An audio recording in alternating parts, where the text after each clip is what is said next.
नमो भगवते वासुदेवाय कृष्णाय वासुदेवाय देवकी नंदनाय च नंदकाम नंदगोपकुमाराय गोविंदाय नमो नमः।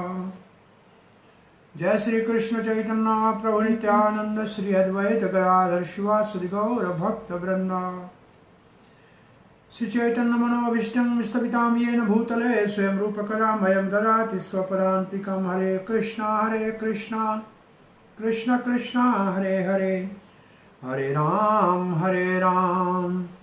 राम राम हरे हरे। तो कल लोलियम का हम श्रवण वर्णन कर रहे थे और लोलियम का अर्थ है लोभ, तीव्र इच्छा कुछ इकट्ठा करने की लोभ। और लोलियम के लिए भक्ति सिद्धांत सरस्वती में कहा था सदा ही रहना, चंचल रहना।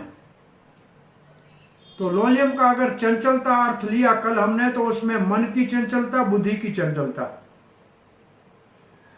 मन की चंचलता क्यों होती है? अति आसक्ति के कारण, और दूसरा अति द्वेष के कारण। तो राग और द्वेष के कारण मन की चंचलता होती है। और बुद्धि की चंचलता क्यों होती है? भौतिक जो बुद्धि की चंचलता है उसका कारण है झूठा अहंकार,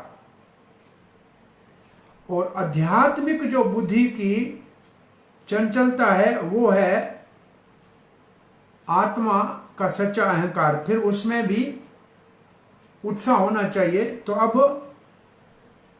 जो लोलियम है उसका अर्थ अगर हम लोभ करते हैं तो एक भौतिक है और एक भक्तिमय है। जो भौतिक लोभ है वो है खाना पीना सोना ये, और दूसरा है कोई चीज जो कृष्ण से संबंधित नहीं है, ये कल हम कर चुके हैं शायद। और भक्तिमय लोभ जो है कृष्ण की सेवा, कृष्ण का नाम, वैष्णव की सेवा, ये है भक्तिमय लोभ। भक्ति विनोद ठाकुर के अनुसार भक्तिमय लोभ कौन सा है? कृष्ण की सेवा का लोभ हो, कृष्ण नाम जप का लोभ हो, वैष्णव की सेवा का लोभ हो। अगर हम लोलियम का अर्थ इच्छा करते हैं तो भौतिक इच्छाएं, संसारी इच्छा या स्वर्ग की प्राप्ति की इच्छा, और दूसरी है मुक्ति की इच्छा, सालोक्य, सारिष्टि, सामीप्य, सारूप्य, सायुज्य। इन पांचों मुक्तियों की अगर कोई इच्छा करे तो ये सब लोभ में आता है। अब भक्ति विनोद ठाकुर जी ने हमारे लिए यहां जो लोलियम की परिभाषा लिखी है उसका हम थोड़ा सा और दर्शन करके फिर आज इस पुस्तक को पूरा करना है। बुद्धि का लोभ, भगवती वेदांत ठाकुर कहते हैं बुद्धि जो मन के अच्छे व बुरे वृत्तियों का भेद करती है। बुद्धि का काम क्या है? असल में अंग्रेजी में बुद्धि का काम कहते हैं डिस्क्रिमिनेशन। उसका मतलब अच्छे और बुरी मन की वृत्तियों का विश्लेषण करना, उनको समझना, उसमें भेद करती है। अच्छा क्या है, बुरा क्या है, ये बुद्धि का काम है। तो बुद्धि चार प्रकार की हो गई: स्थिर बुद्धि, अस्थिर बुद्धि, भौतिक बुद्धि, आध्यात्मिक बुद्धि। जो स्थिर बुद्धि है वो समाधि में स्थित है, और ये एक प्रकार बुद्धि का है जिस ये कौन करते हैं? स्थिर बुद्धि। ये स्थिर बुद्धि हम भगवत गीता के दूसरे अध्याय में पढ़ते हैं। स्थित धी किम प्रभा, स्थित धी किसको कहते हैं? और अस्थिर बुद्धि जो है ये बहुशाखा है। तब हमारे को भगवत गीता का मंत्र आना चाहिए, व्यवसायत्मिका बुद्धि एके कुरु नंदना बहुशाखाय अनंताश्च बुद्धियो अविसाई नाम। तो भक्ति विनोद ठाकुर ने जो बुद्धि का वर्णन किया है ये भगवत गीता के इस श्लोक के आधार के ऊपर किया है। ये श्लोक दूसरे अध्याय का मैं समझता 41वां या 41वां 42वां या इसी रेंज में होगा। तो एक है स्थिर बुद्धि जो व्यवसायत्मिक बुद्धि है, वो समाधि में है, और दूसरी बहुशाखा है। और बहुशाखा कौन सी है? अनेक प्रकार है। कौन से? कर्म करेगा, योग करेगा, स्वर्ग की प्राप्ति की इच्छा है, और भी बहुत सारे। और भक्ति की बुद्धि को है मन के भौतिक बुद्धि। भौतिक बुद्धि क्या है? तो दो तो हो गए, स्तर बुद्धि, अस्तर बुद्धि। ये तो साधन युक्त है। वो 41 है। हाँ, और जो स्थित प्रगति से है वो 54 है। हाँ, ये 41 का परिभाषा है। अच्छा। और भौतिक बुद्धि क्या है? मन के निर्देशन में अच्छे और बुरे का विवेक करना। देखो, करना चाहिए बुद्धि को, लेकिन अगर मन कहेगा मुझे अच्छा क्या लगता है, बुरा क्या लगता है, तो वो तो हो गया मनोरथ। तो मनोरथ वाला नीचे स्तर का भौतिक बुद्धि वाला है, वो मन के स्तर पे होता है। और आध्यात्मिक बुद्धि है आत्मा के निर्देश में अच्छा और बुरा। आत्मा के लिए अच्छा क्या है और बुरा क्या है, मन के लिए अच्छा बुरा क्या है, ये है भौतिक बुद्धि। आत्मा के लिए अच्छा बुरा क्या है, इसको समझ ले कोई, इसमें विवेक करे, तो वो है आध्यात्मिक बुद्धि। तो आध्यात्मिक बुद्धि, ये किसके ऊपर हमारा प्रवचन चल रहा है? भक्ति विनोद ठाकुर का लोलियम के ऊपर। तो बुद्धि का लोलियम हो गया। और भक्ति विनोद ठाकुर बुद्धि के लोलियम में आगे कहते हैं, एक स्लाइड आगे जाइए। बुद्धि दो के अधीन हो गई, एक मिथ्या अहंकार, झूठे अहंकार के अधीन हो गई, और जब शुद्ध अहंकार ये है कि मैं कृष्ण का दास हूं, और झूठा अहंकार ये है कि मैं शरीर का स्वामी हूं। तो जब झूठे अहंकार के अधीन बुद्धि वश में हो जाती है, तो अस्तर एवं दूषित बुद्धि होती है। एक तो स्तर नहीं होगी, भटकती रहेगी, ये अच्छा है, वो अच्छा है, ये नहीं ले, वो नहीं ले। और दूसरा दूषित बुद्धि होगी, जिसमें बुरे विचार आएंगे। और उसके कारण बुद्धि का काम है ड्राइवर का, और ड्राइवर को स्टीयरिंग को संभालना है। स्टीयरिंग है मन, उसमें लगाम है मन, और सारथी है बुद्धि। तो उसका मन अनियंत्रण हो जाएगा, क्योंकि बुद्धि अस्तर है और बुद्धि दूषित है, तो नशा किया हुआ है ड्राइवर, तो मन अनियंत्रण। और मन अनियंत्रण होगा तो इंद्रियां, लगाम ढीला पड़ गया, स्टीयरिंग ठीक हाथ में नहीं है, तो पहिया जहां जाए वहां जाए, इंद्रियां जहां जाए वहां जाए, घोड़े। तो इसलिए कार्य क्या करेगा? भक्ति के प्रतिकूल कार्य, भक्ति के विरोधी कार्यों में लग जाएगा। जब शुद्ध अहंकार के अधीन बुद्धि हो जाएगी, तो स्तर और शुद्ध बुद्धि होगी, मन का नियंत्रण होगा, इंद्रियों का नियंत्रण होगा, और भक्ति के लिए अनुकूल भाव उत्पन्न होंगे, भक्ति के मकाम में लगेगा। तो ये बुद्धि की बात चल रही है। अब असल में हम अगर देखते हैं, तो ये जो स्लाइड है नेक्स्ट, इसके बाद ये हमारे पुस्तक में जहां हमने छोड़ा है वहां से आगे बढ़ना है। तो पहले हम थोड़ा सा पुस्तक को पढ़ के फिर यहां आते हैं। तो हाँ, अपना पुस्तक आपके हाथ में है तो ले लीजिए। इसमें कल हमने यहां तक पढ़ा था, मायावादियों का संग छोड़ना चाहिए, जो वैष्णव की निंदा करता है उनका संग छोड़ना चाहिए। फिर भुक्ति मुक्ति सिद्धि, ये सब जो है अत्याहारी है, ये अत्याहार की श्रेणी में आते हैं। और जो अपने इच्छाओं को बढ़ाने के लिए विस्तार, मन का विस्तार, इच्छा है, जिसकी ये इच्छा है कि मन का विस्तार करूं, मन वहां मेरा बड़ा हो जाए, उसके लिए अष्टांग योगा का सहारा लेता है, या ब्रह्म में लीन होना चाहता है, या भौतिक कोई लाभ चाहता है, ये सब लोलियम में आते हैं। देखो, ये लोलियम में भी आए और अत्याहार में भी आए, दोनों में आए हैं, क्यों? यही ऊपर है, भुक्ति मुक्ति सिद्धि है, वो नीचे लोलियम में भी है, ऊपर अत्याहार में भी है। इसके बाद जो हमारी स्लाइड ये है, ये यहां से है। आधुनिक जो लड़ाई का वातावरण पूंजीवादियों में, और एक पूंजीवादी मतलब अमेरिका आदि यूरोपियन देश, और दूसरा साम्यवादी रशिया चाइना आदि, इनके बीच में जो ये हमेशा झगड़ा चल रहा है, श्री रूप गोस्वामी कहते हैं ये अत्याहार के कारण है। तो यहां अत्याहार और लोलुपियम दोनों आएगा। ये अत्याहरण का कारण है। जो पूंजीवादी है वो अधिक धन कथा करते हैं आवश्यकता से ज्यादा, और जो साम्यवादी है वो उनसे ईर्ष्या करते हैं। और वो क्या कहते हैं? वो कहते हैं ये क्यों भोग कर रहे हैं, ये सारा राष्ट्र की संपत्ति बनाया जाए। परंतु दुर्भाग्य ये है, उन साम्यवादियों को भी पता नहीं है कि इस समस्या का समाधान क्या है। किस विषय में? धन के विभाजन के विषय में। इसलिए दोनों, अगर पूंजीवादी का धन मिल जाता है साम्यवादी को, तो वो उसको भोग में लगाता है, और इस तरीके से ये दोनों सिद्धांत जो है इनके विपरीत कृष्ण भावना का सिद्धांत है। वो कहते सारा धन भगवान श्री कृष्ण का है। अब आपने स्लाइड में देखिए ये बात लिखी है यहां,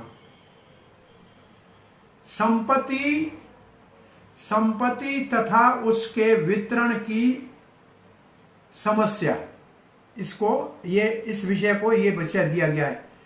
पूंजीवादी धन मेरा है, आवश्यकता से अधिक धन संग्रह करते हैं, और साम्यवादी कम्युनिस्ट कहते हैं धन राष्ट्र का है। पूंजीवादी की संपत्ति से ईर्ष्या करते हैं और सारे धन का राष्ट्र को करना चाहते हैं, फिर भी भोग करेंगे। और तीसरा धन का वितरण है, धन है कृष्ण का। तो ये हमारी स्लाइड इस विषय में है। और इसके नीचे जो लाल लाइनें हैं वो है दोनों अत्याहार के संबंध में उपदेश की अवमानना करते हैं। तो दोनों अत्याहारी हैं, अतः ये आपस में युद्ध करते हैं। धन सामान्यवादियों के पास आने से भी समस्या का समाधान नहीं होता है, क्योंकि वे भी इस धन का प्रयोग इंद्रियों के लिए करते हैं। तो ये हमारा अब कृष्ण, इसके बाद प्रभुपाद जी हमारे पुस्तक में क्या लिखते हैं?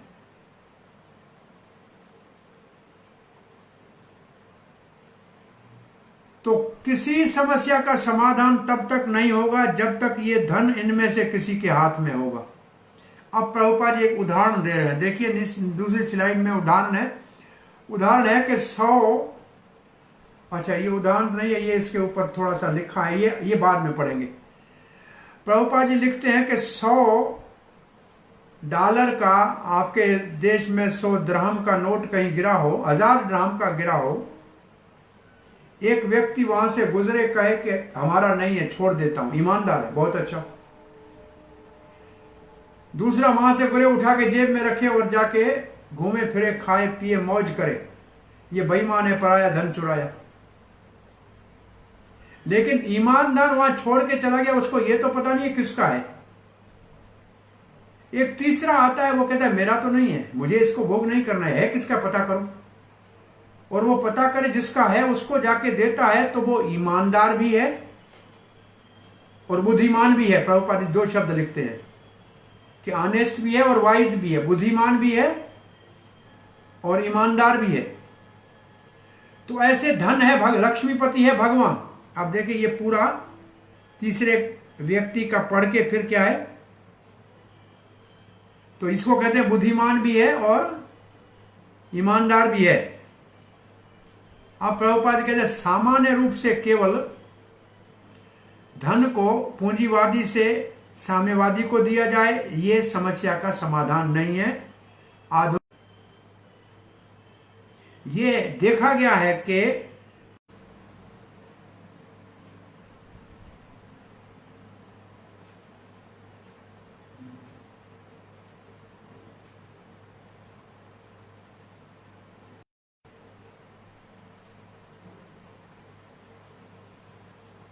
हरे कृष्णा कृष्ण कृष्ण, हाँ ये और नेटवर्क चेंज किया, तो जिसके लिए यहाँ हमारे पास लिखा है आदर्श समाज का निर्माण तब हो सकता है जब कृष्ण भक्त जो है उन्होंने नाम रखे हैं जैसे पूंजीवादी, साम्यवादी। बस ये है धन को इकट्ठा करने का झगड़ा।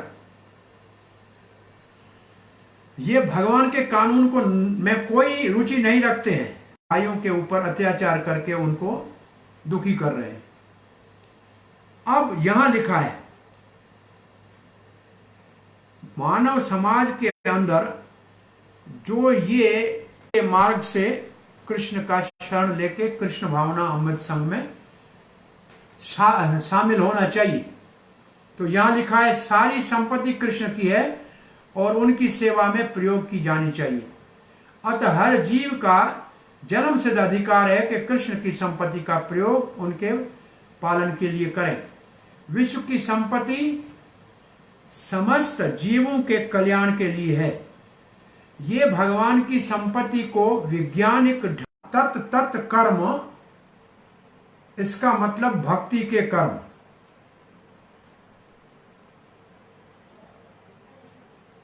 वो कार्य जो भक्ति के लिए अनुकूल है, और प्रतनाथ का मतलब उनको करना, उसमें प्रवृत्त होना। कौन से कार्य? तत्त कर्म।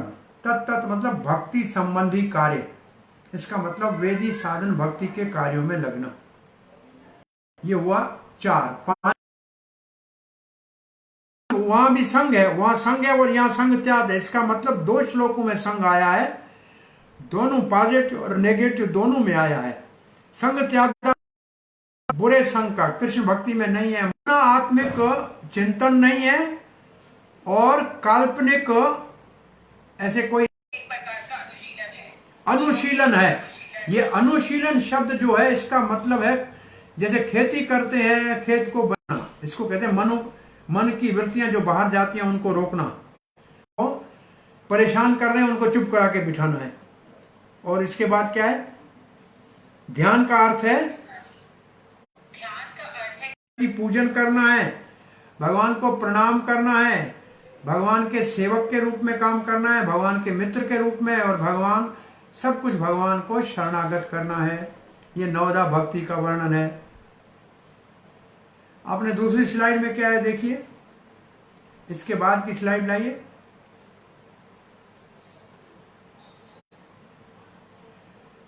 तो इस स्लाइड में केवल उत्साह की बात कर सेवया उपदेक्षन्ति ते ज्ञानम ज्ञानिनाम तत्व दर्शन। गुरु के चरण में जाना चाहिए, जिज्ञासा करनी चाहिए, सेवा करनी चाहिए, पूछना। और जीव संसार में आए हैं वो अपने स्वभाव से आनंदमय हैं, उनको आनंद चाहिए। वो दुनिया के अंदर ये जो ऐसी जो दुख में परिवर्तन होता है वो उनको नहीं चाहिए, उससे बचना चाहते हैं, पर उनको पता नहीं है इससे मुक्त कैसे हो। और फिर भक्ति के नियमों को, फिर भक्ति के रास्ते को अपनाता है, उसमें शुरू हो जाता है। ऐसा सौभाग्य किसको प्राप्त होता है, ऐसा अवसर किसको मिलता है? जो जीवन क्षत्रिय हो, वैश्य हो, जैसे किसी भी स्तर पे हो, किसी भी वर्ण में हो।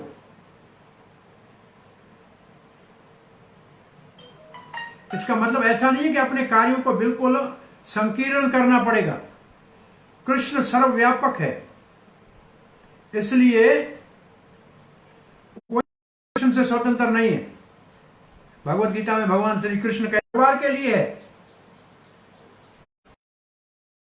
लिखने के लिए है, सा कहते हैं। बुद्धि से प्रयास कृष्ण भावना के कार्यों का किया जाए उसको उत्साह कहते हैं। ये के कार्यशैली है, ये ध्यान नहीं है। अब प्रभुपाद जी दूसरे विषय के ऊपर आते हैं। ये हमारे सारे जो हम कार्य करते हैं इसमें हमको धैर्य धारण करना चाहिए।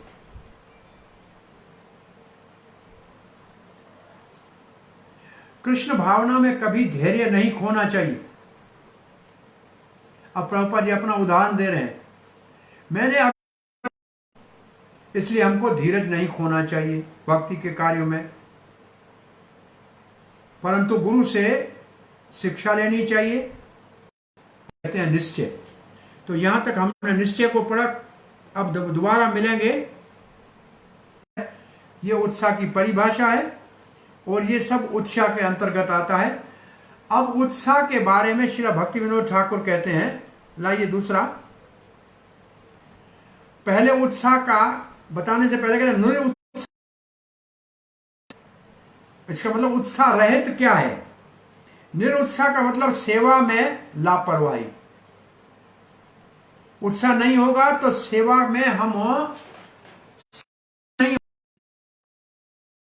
विरक्ति नहीं करना है हमको कार्य। ये है ज्ञानियों का। ये जो ज्ञान योगी है ये कहते हैं हमें कोई कार्य नहीं करना है। निरुत्साह के 3 कारण है। निष्क्रिय, एक है प्रमाण, जैसे वेद है प्रमाण। हम कहते 3 प्रकार का प्रमाण होता है, वेद का प्रमाण, अनुमान का प्रमाण, प्रत्यक्ष प्रमाण। तो इन 3 सत्यों के अंतर्गत विभाजित है। इसके बाद आप प्रमाण का दूसरे में जाइए। प्रमाण का मतमेयु, नव प्रमेयों का सबको समझ सकते हैं हम। 9 जो प्रमेय हैं 10 मूल में, उनको समझने के लिए, प्रमाण को छोड़ के बाकी जो 9 प्रमेय है उनको समझने के लिए हमारे को गुरु और परंपरा, ये 3 चाहिए। और प्रमेय का अर्थ क्या था? श्री कृष्ण की अचिंत्य अनंत शक्तियां हैं। तीसरा प्रमेय है श्री कृष्ण आध्यात्मिक रसों के से पूर्ण है। रस, अखिल रसमूर्ति है, अखिल रसामृत मूर्ति है। चौथा प्रमेय है जीव। जीव असंख्य हैं और कृष्ण के कण रूपी अंश हैं, कण रूपी अंश हैं। 5वां प्रमेय है बद्ध। जो जीव अपने सुख अर्थ है 6 वेग दमन करना, उनको कृष्ण में केंद्रित करना। वो 6 जो वेग है उनको कृष्ण में केंद्रित करना।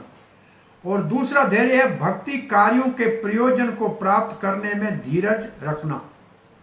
समय लगेगा, कोई बात नहीं, जब कर रहे हैं 10 साल हो गए कि 15 साल हो गए, कोई